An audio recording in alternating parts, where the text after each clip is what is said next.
That's what happens, Bryan.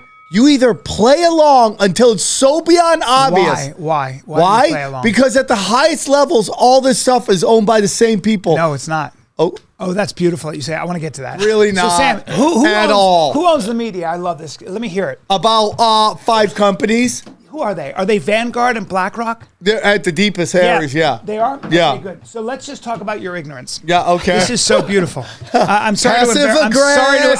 I'm sorry to embarrass you. Okay. Vanguard and BlackRock don't own anything. They don't own any media outlets. Oh, okay. Bang. Do you know what they do? This is fun. Do you know I like what you're doing. Do you know right what BlackRock does? And Bryan, it invests people's money. what does that mean? What does that mean? So if I take my money and I put it in a pension, my pension group will go to BlackRock going, will you invest our money for us? And what they do is they use that money and they go buy stocks and stuff. But Bryan's trying to convince everybody that's and called all a what? the wonderful Wait. 8,000 listeners of this. Don't. Hold on. That's called What are you doing? That's called a what? What are you doing? You got to be careful of the auxiliary cord. It's being a little. Okay. Wait, Sam, what's that called? What's that called? It's called an index fund. Do you know what that is? No, I don't. Okay. But I do know what they're doing, But you Bryan. don't know. I don't know the technical terms of it, then Bryan. what is an index fund? What is their business model? Bryan, what you did right there, Bryan, is like if I watch a fight and I'm like, wow, that guy knocked the guy out. Do you know how he knocked him out? No, he threw a punch. Do you know the name of the punch? How does That's BlackRock- called a hook. how does okay? BlackRock- You don't know anything about boxing. How does BlackRock okay? and Vanguard- But they take the giant pension funds and they go, we'll invest in this and this and this. And they control it, Bryan. That's how they control a company. Don't. Bryan, get the fuck. No, they don't. Out of here. Sam, get out of here. Sam, get out of here. Sam, you're wrong. Okay, Bryan, explain to you want me to educate you? I would love it. Okay. I would love it. So Bryan, before you explain, what you're saying out loud on record is that BlackRock wields no power. No power at all. No power. Before I open up to questions, I wanted to just remark on one thing and get your thoughts on this.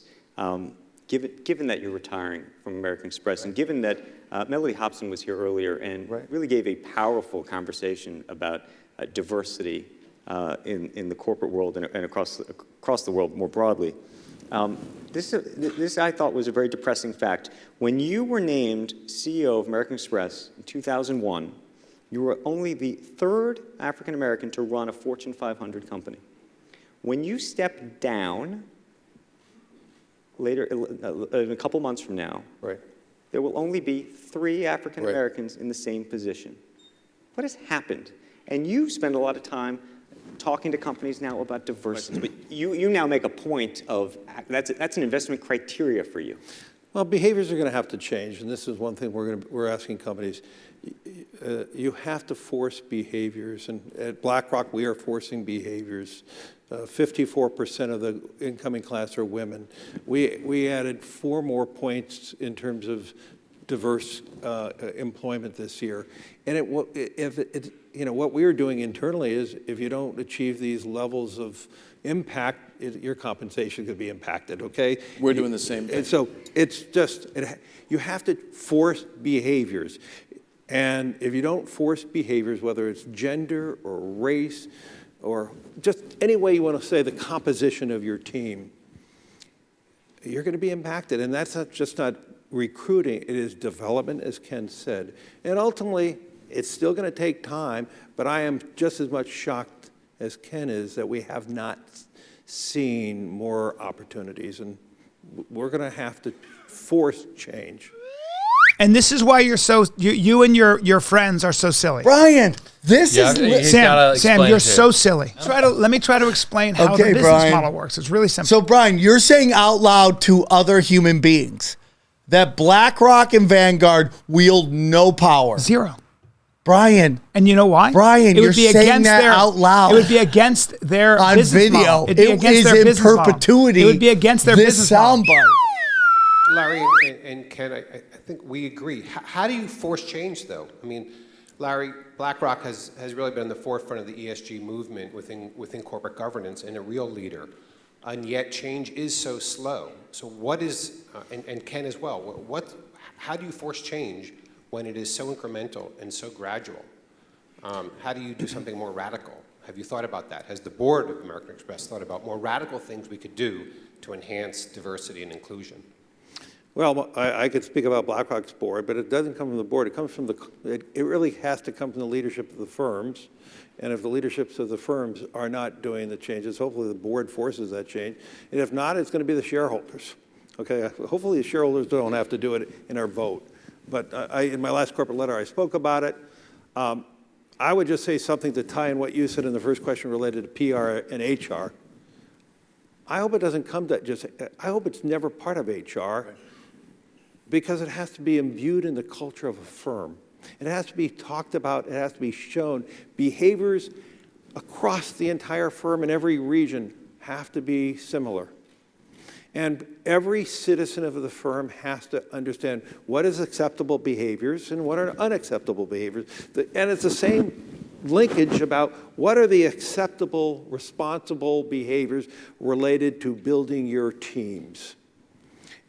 I look at it for us is if we are not a mirror of who our clients are, we're going to fail.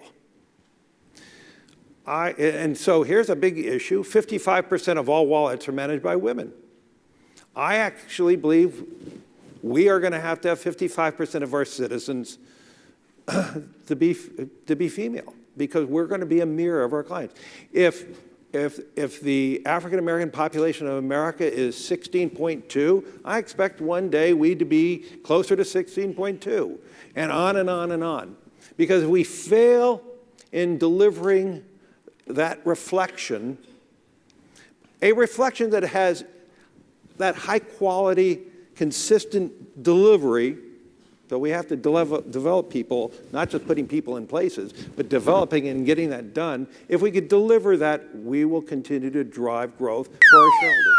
You don't know what the fuck you're talking about. What are you talking about? You guys are so painfully ignorant at even how you can't even tell me. You are a rude boy. Sam, you don't even know how they work. You and the rude boy. Tell me how you don't even know how the company works. Why haven't you even done the smallest amount of investigation in how the company actually works? Vanguard and BlackRock do this. They have a whole bunch of portfolio managers. Assets. No, hold it. Listen. They have portfolio managers. You know what that is? What's a portfolio manager? Do you know what that is? Yeah, it's a series of investments under one thing. No. Yeah, but what is a portfolio manager? There we go. Sam, Ring the bell. What is a He thought he got me. I'm not that smart. But I know basic shit. Sam, what's a portfolio manager? Bryan, shut the fuck up, okay? Give him a yellow card, and then he can do a minute. Oh, so he gets a card and he gets a minute? He's on notice and then a minute. You're on notice You are being nasty right now. So Vanguard and BlackRock have what's called portfolio managers. All they are is people who invest people's money. So I have $100, $500. A lot of companies, actually, they make their money off of small companies, not pension funds. So a lot of small company people go, hey, I have $500,000. Now you can tell that portfolio manager what stocks you want. What stocks? But typically, you'll say, hey, you're a portfolio manager. What are the returns you get? Now, BlackRock and Vanguard, actually, their portfolio managers get an average return. They're not any better than any other there are a lot of index funds who do this. But they have really good marketing. And they have they have a lot of employees because both Larry Fink and the other guy are really good. They were very, very good at setting up business, very good businessmen. So watch. So I go, here's my $1,000. Can you invest it? And they invested in what's called a portfolio. They invested in a broad range of stocks. Okay. And they don't care about what the stocks are. What they care about is what the return is. Now you can say now.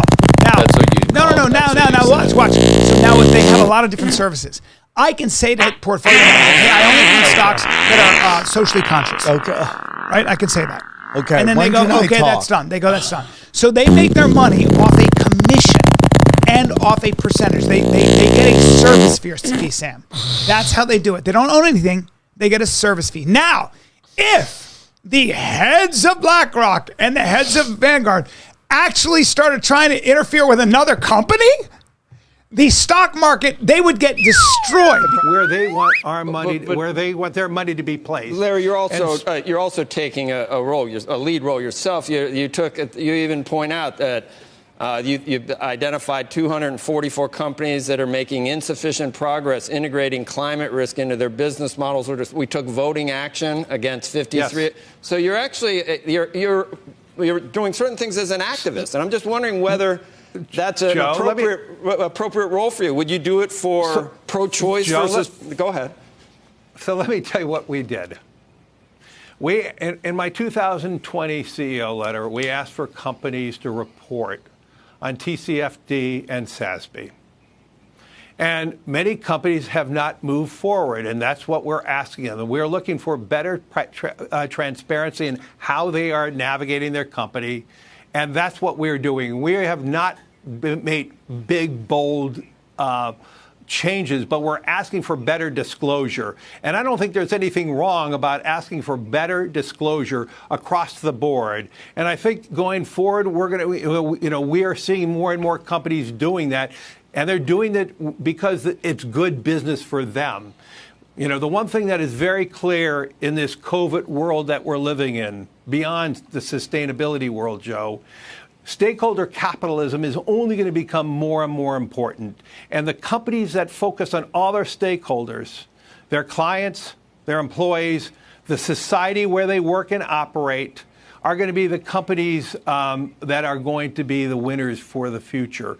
And we do believe these issues around social issues and how they operate, and this is why we ask companies to report under SASB and under TCFD, so we can truly understand how they're navigating around this whole long-term trend of climate change. Right, but we believe more than ever before, Joe, that climate change is investment risk. Jelly rolls. Are you using this as an example? Hold on. So then they go, but we don't want to do it like that. We're like, well, we want you to do it. No. Okay. Well, we're gonna pull our $500,000 out of your donut shop. What do you think that donut shop might think about doing? Are you using that as an example of what Vanguard and BlackRock do? Are you kidding me right now? Are you joking that you just said that? What we're doing internally is if you don't achieve these levels of impact, your compensation could be impacted, okay? We're doing the same. And so, What, Brian? What are ESG scores? They are barely What followed. are ESG They're scores? barely followed by all these companies. ESG scores. Yeah. Everybody has to have them. Yeah. They're like, when companies are trying to make money, it's like a nuisance thing. we have some parts of the country that are very, very worried about how this transition will mean for their state, their locality, for their jobs. And so this is not going to be an easy task. But I would say across the board, capital is moving, and it's going to move very rapidly.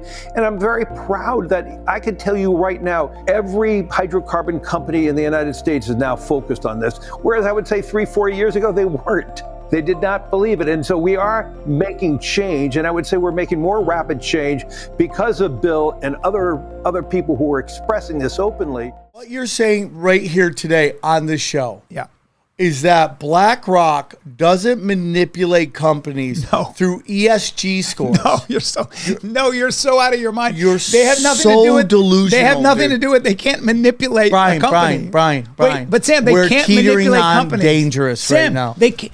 Teetering on dangerous. Sam, you're saying the dumbest shit. No, I'm not. You don't even know what you're talking about. Okay, all right. So you have been writing letters, and I've been writing about those letters. You have? For what now I think is going on more than a dozen years. And you have written some provocative letters about what the purpose of a business is, the social mission of a business is, and the idea of ESG. Mm-hmm. And I would say for the last couple of years, it was actually quite a popular thing. Business Roundtable took on a lot of the mantra of what you were talking about and the like. We saw a lot of investment in clean tech and everything else. But there has been a rebuke, if you will, to what some people call woke capitalism. What do you say to that? As I wrote in my last letter, I believe stakeholder capitalism is not political, it is not woke, it is capitalism. But now you're getting it on both sides, because I was going to say there are red states that are coming after you on one end, and saying that, right? And now there are the blue states are saying we're not doing enough. And I would love for all states to focus on the long term. I think we are doing a great job as a fiduciary to every one of our clients by identifying these long-term issues. And I think our flows are showing you that it's still reaching the key. But you've talked about also trying to get out of actually having that influence. So one of the things you're also doing is effectively trying to let shareholders vote. Vote themselves. So, but where I want to go with this, though, is the question is whether actually most shareholders don't actually vote. Correct. And so what does that mean? well, what we're doing right now, we only have the legal ability to go back to the defined benefit plans. To go back and say, would you like to have that vote? And over 25% of our defined clients that have now moved, that they are doing their own vote. Will that lead to some outcomes that maybe not be good? Maybe. I mean, if the people were taking back their vote, whether it's an individual or a corporation or a pension fund, if they take back their vote and don't do the necessary research on how to analyze, and they rely on the proxy voting organizations, we're in trouble. And if they take back the vote and don't vote, it's a field day for activists because they have more control of the actual vote. It's a field day for foreign investors who do vote. And so let's be clear, we have taken a responsibility in making sure we're doing everything we can for our owners of capital. All the $8+ trillion that we manage, none of it is our money. And so we've taken a really important step. But if society wants to bring not having BlackRock have that power, we are providing an answer. But what do you say to those who say the whole purpose should be to put as much money in the pensioner's pocket as humanly possible? Many years ago, CalPERS decided they were getting out of investing in cigarettes, nicotine, and they decided they were getting out of investing in guns. Yes. And then there was a study done, interestingly, 5 or 8 years later, that said that they lost money, a remarkable amount of money, actually. They did. Doing well, not a lot, because it was a small part of the index, but billions of dollars, though. Maybe. And so the question, therefore, is what's the answer to that? Well, we have said to everybody, do not divest of hydrocarbons.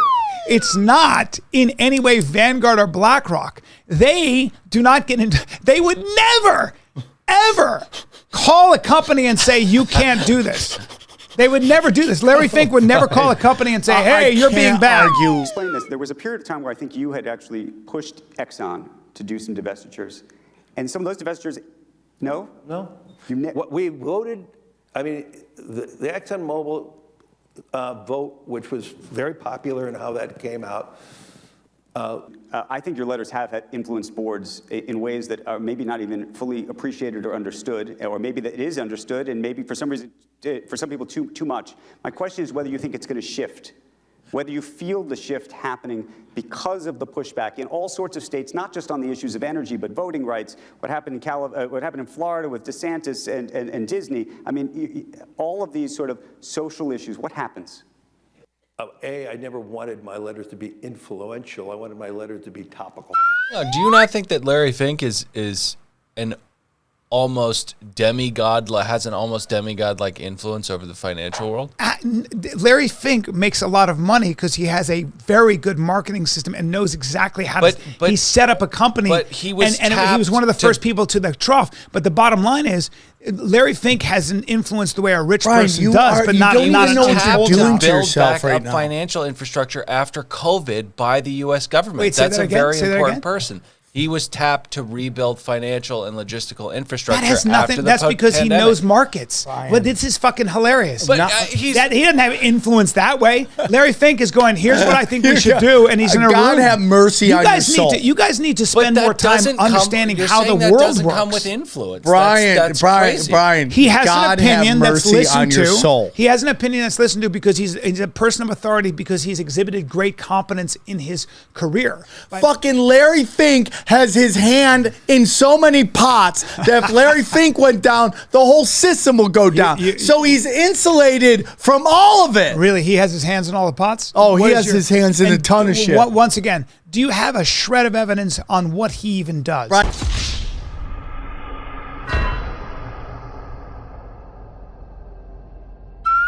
You know, what we're doing internally is if you don't achieve these levels of impact, your compensation could be impacted, okay? We're doing the same thing. And so it's just, you have to force behaviors, and we're going to have to force change. Larry, you're also taking a lead role yourself. You even point out that You've identified 244 companies that are making insufficient progress integrating climate risk into their business models. We took voting action against 53. Yes. So you're actually you're doing certain things as an activist. And you've talked about also trying to get out of actually having that influence. So one of the things you're also doing.